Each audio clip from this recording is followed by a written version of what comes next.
Se você é um profissional da saúde que trata de crianças, na pediatria, na psicologia, na psiquiatria, fonoaudiologia ou em terapias.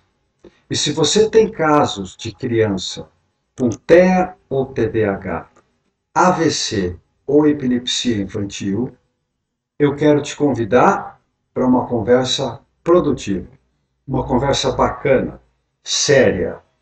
Em resumo, uma conversa informada, ok? Então, respira e é o seguinte. Você deve ter notado que o ministro da Saúde dos Estados Unidos, o Bob Kennedy Jr., está encabeçando uma revolução na área da saúde, nesse momento. Eles chamam o movimento de MAHA, Make America Healthy Again.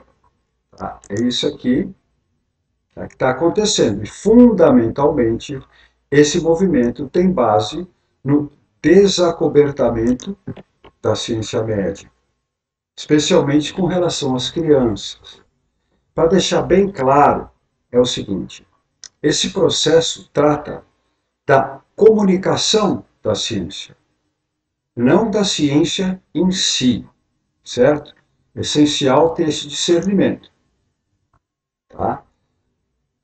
De modo que abre-se agora uma oportunidade, um caminho que fica pavimentado e já está criando uma tendência mundial, desde que o presidente Trump assinou uma ordem executiva, dia 13 de fevereiro deste ano de 2025, estabelecendo a Comissão Presidencial para Make America Healthy Again, tornar a América saudável novamente. Tá? Então, essa comissão está trabalhando.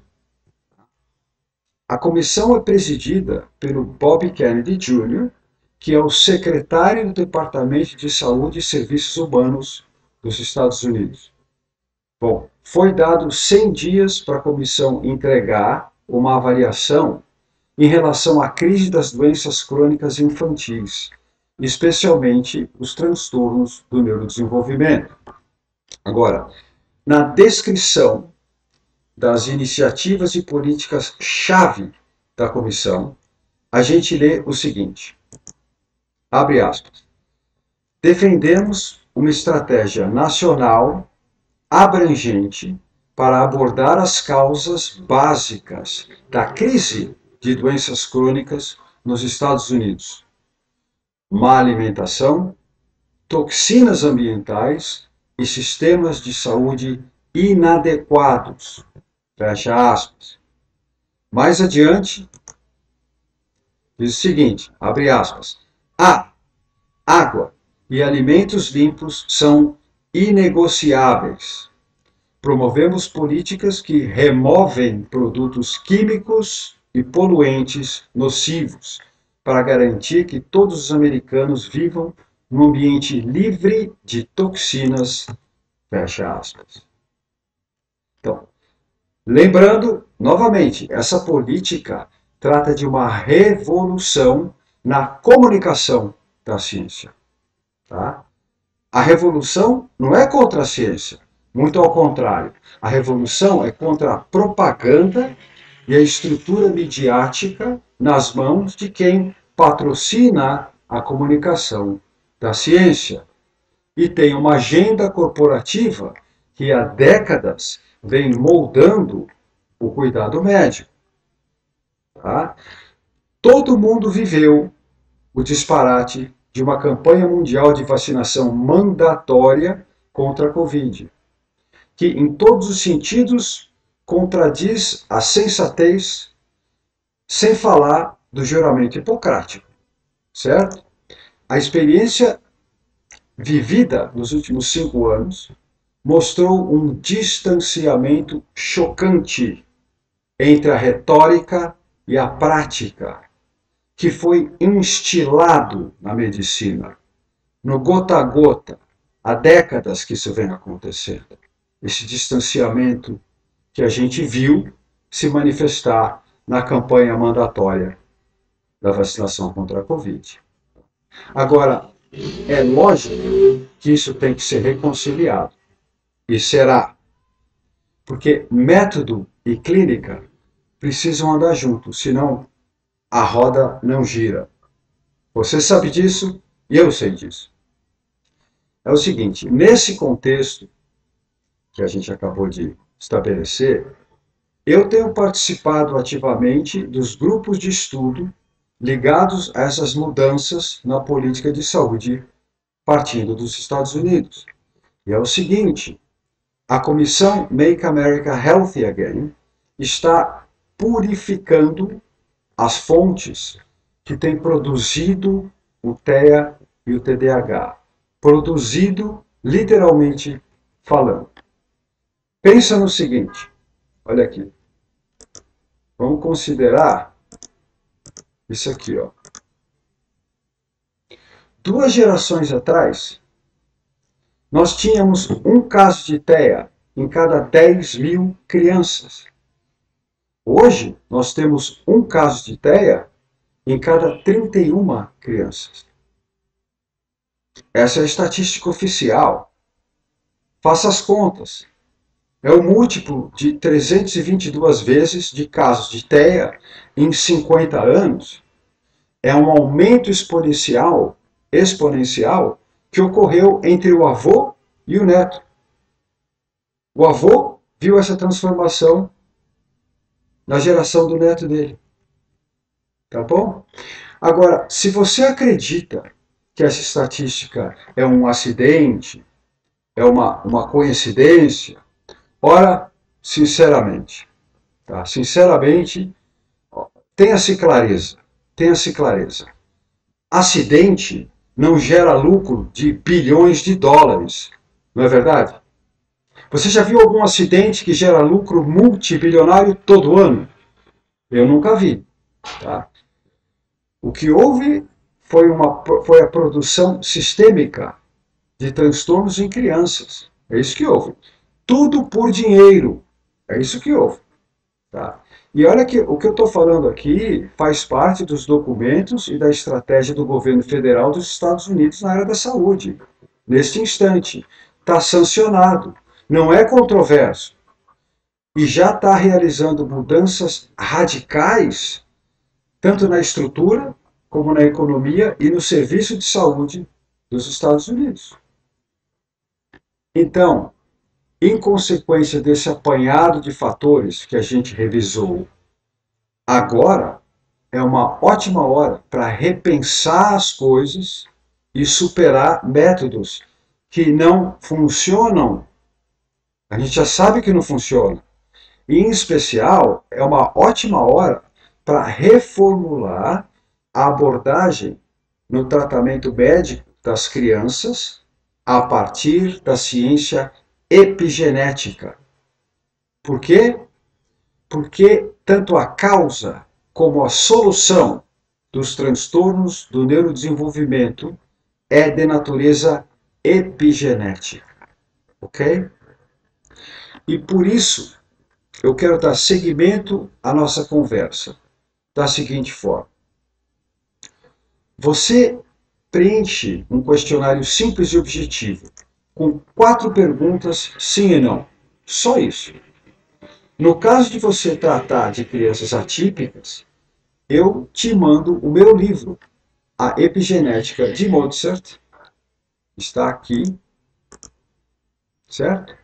Foi publicado no final de 2024 e que, além de explicar a abordagem, os conceitos e a ciência epigenética, o livro integra os fundamentos clínicos que trabalham a epigenética a partir do estímulo sonoro.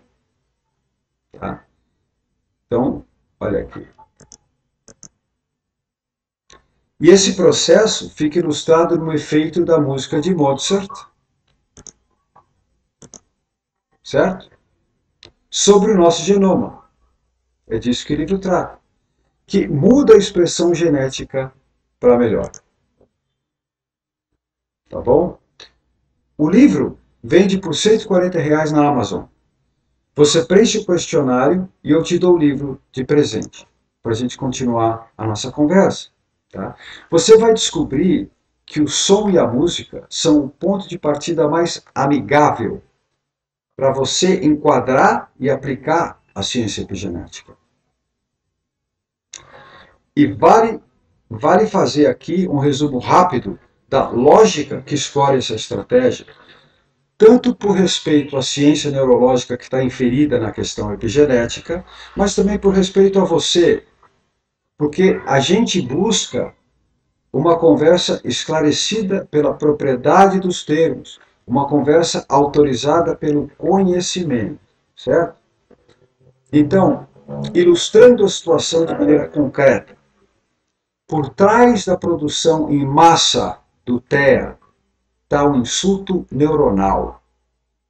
Ponto. Quer dizer, um insulto de neurotoxinas na unidade sinalizadora do cérebro, que é o neurônio. As neurotoxinas mudam o ambiente cerebral. E essa mudança no ambiente causa alteração na trajetória da formação das vias neurais como resposta epigenética do órgão cerebral a um ambiente intoxicado. É assim que funciona. O ambiente muda e o órgão responde de acordo com as condições do ambiente. E isso torna o cérebro de uma criança um ambiente impeditivo, porque é intoxicado. Ainda, nota que a natureza do insulto explica o espectro autista.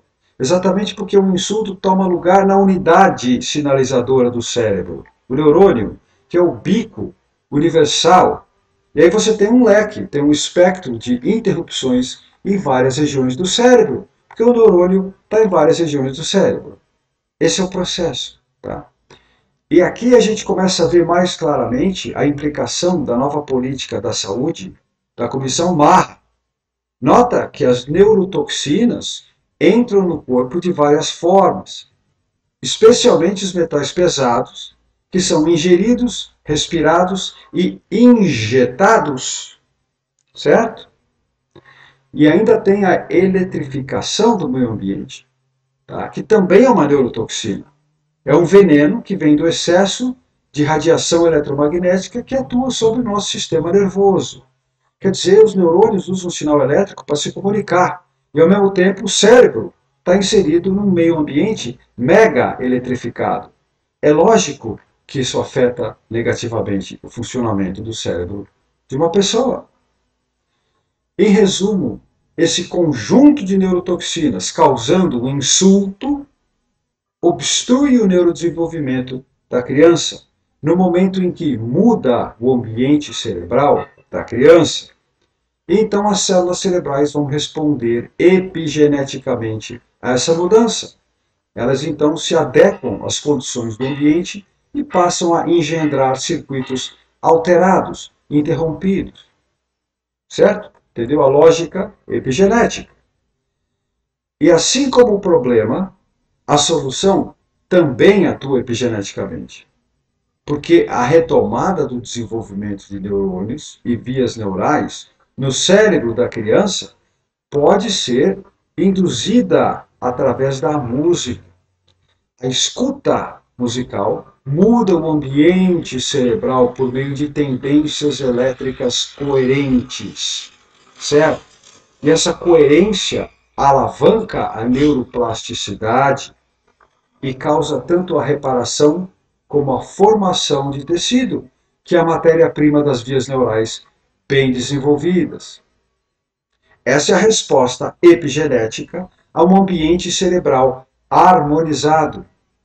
Então, no final, a ideia é epigeneticamente transformar um ambiente cerebral interrompido, impeditivo, num ambiente cerebral coerente e produtivo.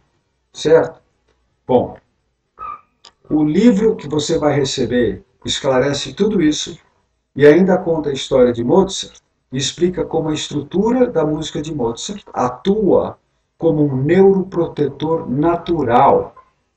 E o livro ainda analisa resultados de estudos, mostrando que Mozart aumenta a expressão celular ligada tanto a neurogênese, né, a produção de neurônios, como a neuroproteção, que preserva a saúde neuronal.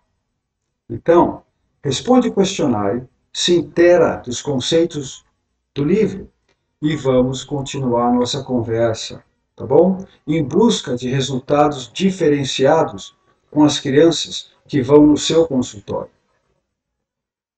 Obrigado. É isso.